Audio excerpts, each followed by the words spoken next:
Good evening, Audit, Risk and Governance Committee. I'll declare the meeting open at 5:35 p.m. In accordance with the Local Government Act. We have received apologies from Councillor Strange, who is the presiding member, and Mr. Jacob Corelli, who is a deputy presiding member. So I'll invite members of the Audit, Risk and Governance Committee who are present to nominate to be the presiding member for this meeting. If there's more than one nomination, we'll go through a ballot process. If there's only one nomination, I'll declare that person appointed, and they will come and sit up at the table and preside over the remaining of the meeting. Are there any questions on that? So, are there any nominations for person to be presiding member of the meeting? You can nominate yourself, or you can nominate someone else.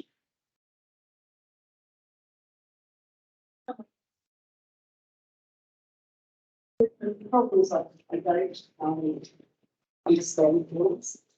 I can help you with the rules. Are there any other nominations? No? Okay. Congratulations, Ms. Newby. Would you like to come and sit up here and be the presiding member for this meeting? Thank you for doing that.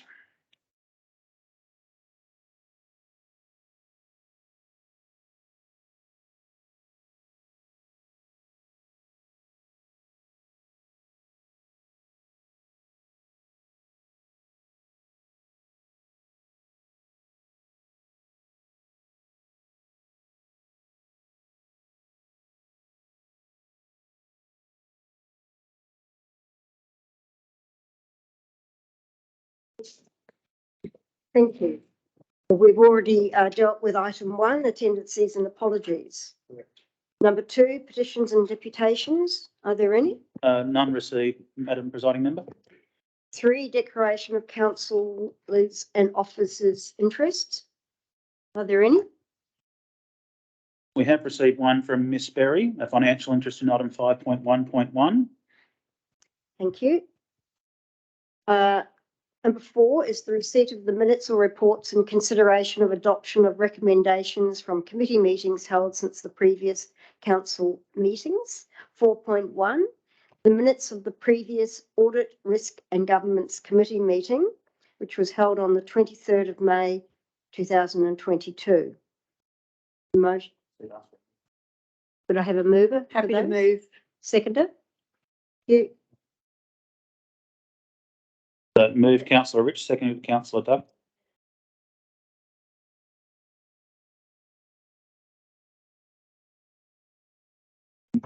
All in favour? Any against? No? Right. 5.1. Now, I believe. Thank you.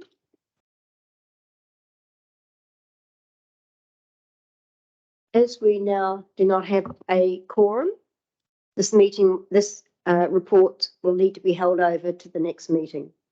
That's correct, Madam Presiding Member. So you invite Miss Newby back into the room and proceed on to item 5.1.2. Miss Berry.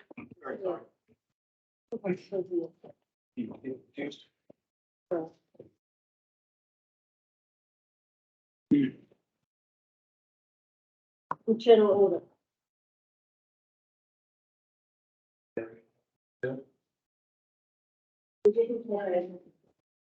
We did not have a quorum, so the item has been held over till the next meeting. Next item is 5.1.2, the internal audit, the proposed change in the method of provision of audit activities and audit program. Can I have a mover and seconder for this one? Well, first of all, is there any questions on this item?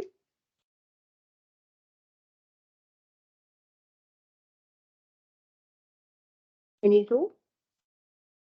Yes. Just a clarification on page 17 under the suggested approach, the last dot point, outstanding audit activities from the 21-22 internal audit plan. It repeats the 2 financial years. Which financial years are they supposed to be?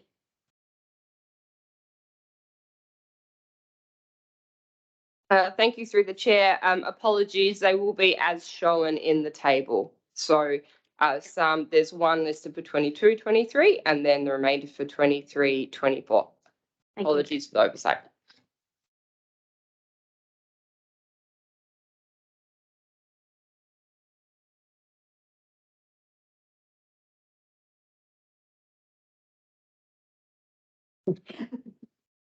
I do have a question.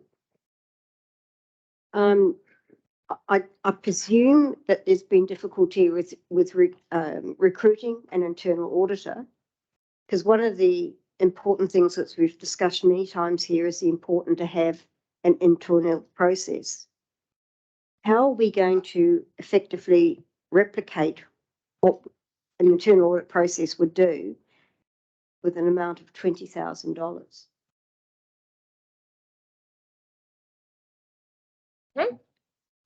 Thank you for the question through the chair. So in the first year, you'll see in 2022-2023, there is only one internal audit activity listed, hence the reason why the amount recommended for the budget adjustment this year is lower, as that would be sufficient for that. The report does outline that there are no other significant internal audit activities to be undertaken in this financial year. And then as part of the budget setting process for 23-24 financial year, there would need to be consideration given to a budget that would be necessary in order to deliver those audit activities. So the recommendation does not recommend each year that only an amount of 20,000. It's making recommendation that this year there would be an amount. And then through the next budget process, there would need to be consideration to appropriately finance the audits that need to be undertaken as if council ultimately was to endorse the audit plan shown in the document. I guess if I can just add to that as well, that we wouldn't necessarily see this as a change that was ongoing forever potentially, but in the short term, from an organisational risk point of view, I guess we have quite some significant risks in terms of how we comply with the new workplace health and safety legislation, and also in terms of how we're managing our risk of that legislation with the bushfire brigades. And there's a real need to have extra resources in that human resource team for that short period of time until we get up to speed in all that area. So I guess we are suggesting that, or recommending that if the committee was in agreement, that the committee would still determine what the audits that are done are carried out, but they would be done by external means rather than a full-time internal staff member. I think what my concern would be for things like the compliance audit return, and I notice in the notes it does say, well, it's overseen by the committee and the staff are going to prepare it, be overseen by the committee.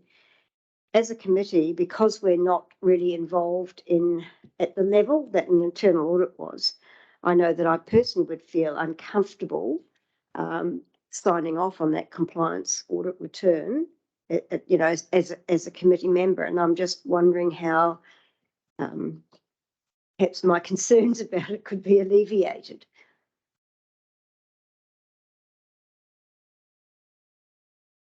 Well, I guess every local government's required to submit a compliance annual return every year. Not every local government has an internal auditor, I guess. So it's not a function that provides that every local government has. Potentially, it could be something that, in fact, if that was a priority for the committee, that it could be something that's outsourced as well to a consultant to independently review or check or provide some advice on.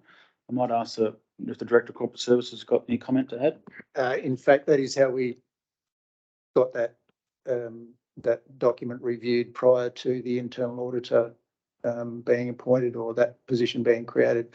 It was done by an external agency. So that could continue. And probably, as per CEO's prior point, I don't think this is intended to be a forever solution. There's just other pressures in the organisation that need to be dealt with. Thank you. May I ask if Have there been any costings done as to comparative of what it's going to cost by either having an internal person doing it versus an external person doing it? We're looking at, through to 2026 here, so I know it's quite a long time, but even just the following financial year, at least a comparative figure. Thank you through the chair. As a ballpark, an internal auditor is paid over about 110,000 off the top of my head, or around that.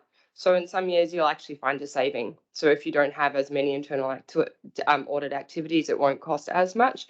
In other years, so for example in 23-24, if each of those audits could be completed, the cost would be around the same. But in this financial year, there's a saving there. So it would just depend year from year. Yeah. Any other questions?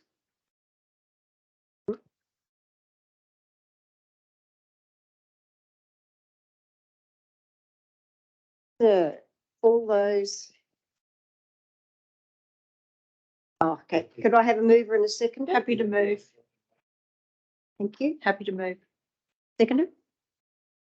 Happy to second. Thanks. Yes. Thank you. All those in favour? Against? Carried, 4-1. Next item. My up to. 5.1.2. Moving on. 6. Motions of which notice has been given. I believe there's nil. 7, urgent business. Nil. 8, I'll hereby close the meeting. 3.